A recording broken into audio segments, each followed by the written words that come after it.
The nominees are They told me. From France, Amelie. From Norway, Elling. From India, Lagan.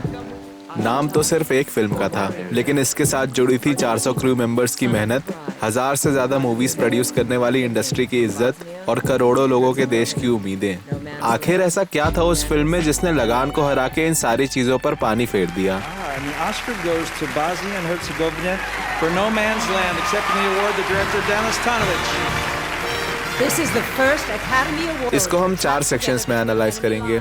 पहले दोनों फिल्मों को story wise compare करेंगे, फिर देखेंगे कि दोनों फिल्में कैसे बनी, उसके बाद दोनों की ऑस्कर कैंपेनिंग पर नजर डालेंगे और आखिर में ये देखेंगे कि एकेडमी के नजरिए में नो मैंस लैंड ज्यादा अच्छी फिल्म क्यों थी।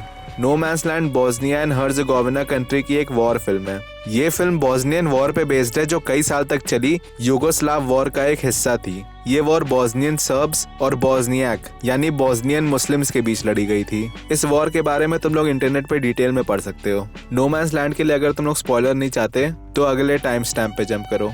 इसी बोस्नियन वॉर का बैकग्राउंड रखते हुए फिल्म एक ग्रुप ऑफ बोस्नियाक सोल्जर्स को फॉलो करती है जो अपने एलाइज को रिलीफ एड पहुंचाने के चक्कर में गुम होकर सर्ब सोल्जर्स के सामने आ जाते हैं। उनकी पूरी यूनिट में सिर्फ एक ही बोस्नियाक सोल्जर चीकी बचता है जो एक ट्रेंच में जाके छुप जाता है। फिर सर्ब साइड 2 सोल्जर्स को ट्रेंच चेक करने के लिए भेजती है। चेक करते समय एक सर्ब सोल्जर एक मरे हुए बोस्नियाक सोल्जर सेरा के नीचे बाउंसिंग माइन लगा देता है। उसी वक्त चीकी अचानक से निकलता है और उस सर्ब सोल्जर को मार देता है और दूसरे सर्ब सोल्जर नीनो को घायल कर देता है। यानी अब दोनों साइड के सोल्जर्स एक ट्रेंच में फंसे होते हैं जो सर्बियन साइड और बोस्नियाक साइड के बीचों बीच होती है और कोई भी साइड अब उस ट्रेंच में फायर नहीं कर सकती क्योंकि बिना यूनिफॉर्म के उनको मालूम नहीं कि उनकी साइड का सोल्जर कौन है। इसीलिए इस फिल्म को नो मैंस लैंड कहा गया है क्योंकि यूजुअली वॉर में नो मैंस लैंड वो एरिया होता है जो किसी भी साइड ने ऑक्यूपाई ना किया हो। फिर हमें पता चलता है कि सेरा जिंदा है लेकिन वो उठ नहीं सकता क्योंकि बाउंसिंग माइन हल्का सा भी हिलने से डेटोनेट हो जाएगी। इसके बाद फिल्म में मीडिया से लेकर यूएन का इन्वॉल्वमेंट दिखाया है जो बोस्नियन वॉर की सिचुएशन को रिप्रेजेंट करता है।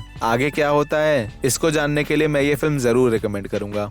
दोनों फिल्मों की राइटिंग की बात करें तो ये कुछ हद तक सिमिलर हैं क्योंकि दोनों फिल्में हिस्ट्री में हुए एक बड़े कॉन्फ्लिक्ट को एक कॉम्पैक्ट एरिया में रखकर उस पर कॉमेंट्री करती हैं। जैसे लगान 1893 में लेट विक्टोरियन पीरियड में सेट है जो उस समय देश भर में हो रही ब्रिटिश क्रूएल्टी को कुछ गाँव वालों की नजरों से दिखाती है। अगर सिर्फ उस समय की रियलिटी में हो रही घटनाओं के बारे में प्लेनली बता दिया जाता तो फिल्म सिर्फ एक हिस्ट्री लेसन बन के रह जाती और डॉक्यूमेंट्री जैसा फील देती। लेकिन क्योंकि उस टाइम की सिचुएशन इन गाँव वालों के पॉइंट ऑफ व्यू से दिखाई गई है इसलिए ये सारी क्रूएल्टी सिर्फ एक डेटा या हिस्ट्री लेसन बन के नहीं रह जाती, हम जेन्युइनली वो इमोशंस फील कर पाते हैं। नो मैंस लैंड भी 1993 में सेट है यानी उस टाइम जब बोस्नियन वॉर पीक पे थी और उस वॉर में होने वाली घटनाओं का आइडिया देने के लिए फिल्म में हर साइड को रिप्रेजेंट करता हुआ एक कैरेक्टर दिखाया गया है। चीकी बोस्नियाक साइड रिप्रेजेंट करता है, Nino Serbian side, French UN प्रफोर सार्जेंट मार्शो यूएन का इन्वॉल्वमेंट रिप्रेजेंट करता है, वहीं English reporter Jane Livingstone war के दौरान मीडिया का रोल पोर्ट्रे करती है।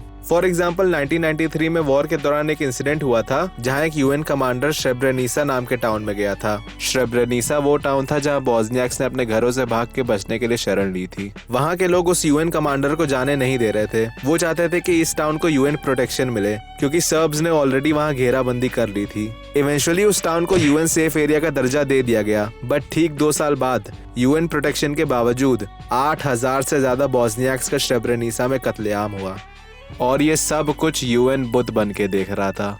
फिल्म में ऑल्दो इस इंसिडेंट का मेंशन नहीं है लेकिन यूएन की इस इररिस्पॉन्सिबिलिटी को सिंबलिज्म के थ्रू फिल्म में दिखाया है। लगान में भी सिमिलर राइटिंग अप्रोच है। लगान की टीम ये सिंबलाइज करती है कि कैसे हिंदू, मुस्लिम, सिख, दलित, बूढ़े, बच्चे सब के सब अंग्रेजों के खिलाफ लड़ाई में शामिल हो गए थे। दोनों फिल्मों में टेरिटरी के थ्रू भी कॉन्फ्लिक्ट डिपिक्ट किया गया है। नो मैंस लैंड में दोनों कम्युनिटीज के बीच की टेंशन को एक छोटी सी ट्रेंच में लाके खड़ा कर दिया जाता है जो इस सीन में साफ नजर आ रहा है। Pa normalno da smo htjeli da se odvajamo kad ste vi počeli rat. Pa vi ste počeli rat, vi ste htjeli da se odvaja. Vi ste počeli rat. Ko je počeo rat? Ko je počeo rat? लगान में भी ऐसी situation create की जाती है जिससे हमें feel हो कि क्रिकेट ग्राउंड पे सिर्फ मैच नहीं बल्कि आजादी की एक छोटी सी लड़ाई लड़ी जा रही है। तो इस तरह दोनों फिल्में हिस्ट्री में हुए बड़े कॉन्फ्लिक्ट्स को एक छोटी टेरिटरी में रखकर उनका इम्पैक्ट फील कराती हैं। साथ ही में जो चीज दोनों फिल्मों को एंगेजिंग बनाती है वो है टेंशन। दो देशों वाली नहीं, प्लॉट की टेंशन, जो मैंने 3 एक्ट स्ट्रक्चर वाले वीडियो में डिटेल में मेंशन की थी। प्लॉट में टेंशन बेसिकली एक ऐसे क्वेश्चन या कॉन्फ्लिक्ट से क्रिएट होती है जिसका आंसर जानने के लिए हम एज एन ऑडियंस सस्पेंस में रहे। नो मैंस लैंड में ये क्वेश्चन होता है कि क्या सारे लोग सेरा को बाउंसिंग माइन से बचा पाएंगे, और लगान में ये सवाल होता है कि क्या गांव वाले अंग्रेजों को हराकर मैच जीत पाएंगे। बट जिस हिसाब से ये क्वेश्चंस आंसर होते हैं वो थोड़ा अलग है। अगेन, अगर स्पॉइलर नहीं चाहिए तो अगले टाइम स्टैम्प पे जंप करो। लगान हमें फील गुड आंसर देती है और एक तरह से आजादी की सक्सेसफुल लड़ाई को सेलिब्रेट करने का मौका भी। वहीं नो मैंस लैंड एक ट्रैजिक नोट पे एंड करती है जिससे हमें बॉस्नियन वॉर की होपलेसनेस महसूस होती है और साथ में इतने बड़े कत्लेआम पर गिल्टी भी फील होता है।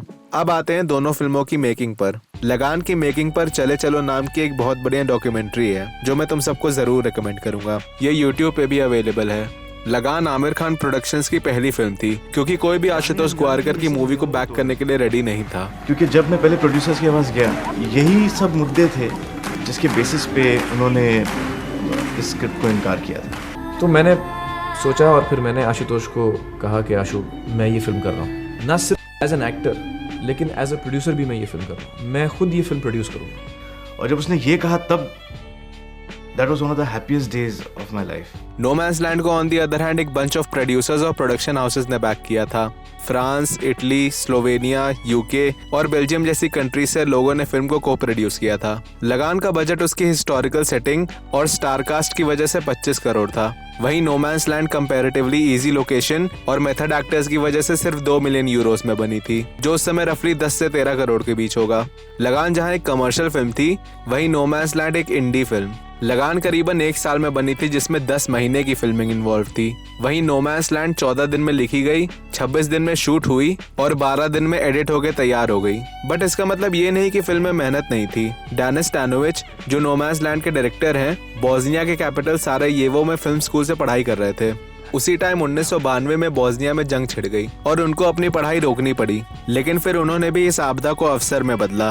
डेनिस स्टैनोविच ने एक फिल्म क्रू बनाया और बोस्निया एंड हर्ज़ेगोविना आर्मी को डेंजरस मिशंस में फॉलो करने लगे। उन्होंने अराउंड 300 घंटे की फुटेज शूट की जो न्यूमरस फिल्म्स और न्यूज रिपोर्ट्स में यूज की गई है। ऐसे शेरदिल काम के लिए उनको a soldier with a camera का टाइटल भी मिला। एंड फिर आगे चल के उन्होंने अपने इस एक्सपीरियंस से कई डॉक्यूमेंट्रीज और इवेंचुअली अपनी first feature film no man's land बनाई। इवन अपने वॉर के एक्सपीरियंसेस को उन्होंने फिल्म में बखूबी यूज किया है। फॉर एग्जाम्पल, जो सिगरेट चीकी यूज करता है वो न्यूज़पेपर में रोल्ड होती हैं। ऐसा इसलिए क्योंकि वॉर में उस टाइम ऐसी ही सिगरेट्स मिलती थी। इवन चीकी एक ब्रांडेड टी शर्ट पहनता है जिससे मिलती जुलती टी शर्ट डेनिस ने भी वॉर के टाइम पहनी थी क्योंकि उस समय यूनिफॉर्म्स की कमी थी। फिल्म का म्यूजिक और साउंड डिजाइन भी उन एक्सपीरियंसेस से इंस्पायर्ड लगता है। शुरुआत और एंड को छोड़ के पूरी फिल्म में हमें सिर्फ फ्लाइज की बजिंग और रेडियो एंड गनशॉट्स की आवाज सुनाई देती है। और जब भी कोई कैरेक्टर फायर करता है तो दोनों साइड से सभी एक साथ शूट करने लगते हैं।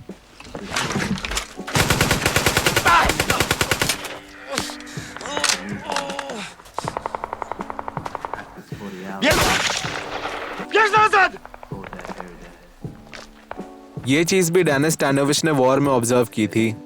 इसके अलावा फिल्म का म्यूजिकल स्कोर सोल्जर्स के मार्चिंग फुटस्टेप्स से बना है।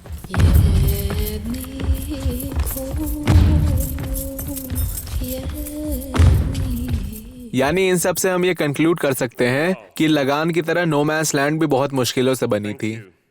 इस वीडियो में हमने लगान और नो मैंस लैंड की स्टोरी और मेकिंग कवर कर ली। अगली वीडियो में हम दोनों की ऑस्कर कैंपेनिंग पर नजर डालेंगे एंड फाइनली ये कंक्लूड करेंगे कि आखिर किन शॉर्टकमिंग्स की वजह से लगान ऑस्कर नहीं जीत पाई। प्यार, हमारे देश की मिट्टी की खुशबू, हमारे जो कि गानों या सांस्कृतिक रूप से आप हमारी फिल्मों में देखते हैं, नॉर्मली वो वेस्टर्न फिल्म में मिसिंग होती है। शायद एक ये वजह रही होगी कि वो हमारी फिल्म को उतनी अच्छी तरह से शायद न समझ पाए हों, जिसकी वजह से हम इस पुरस्कार से वंचित रह गए हैं। फिर कोई बात नहीं, अगली बार हम इससे बेहतर फिल्म बनाएंगे और पुरस्कार लेके आएंगे।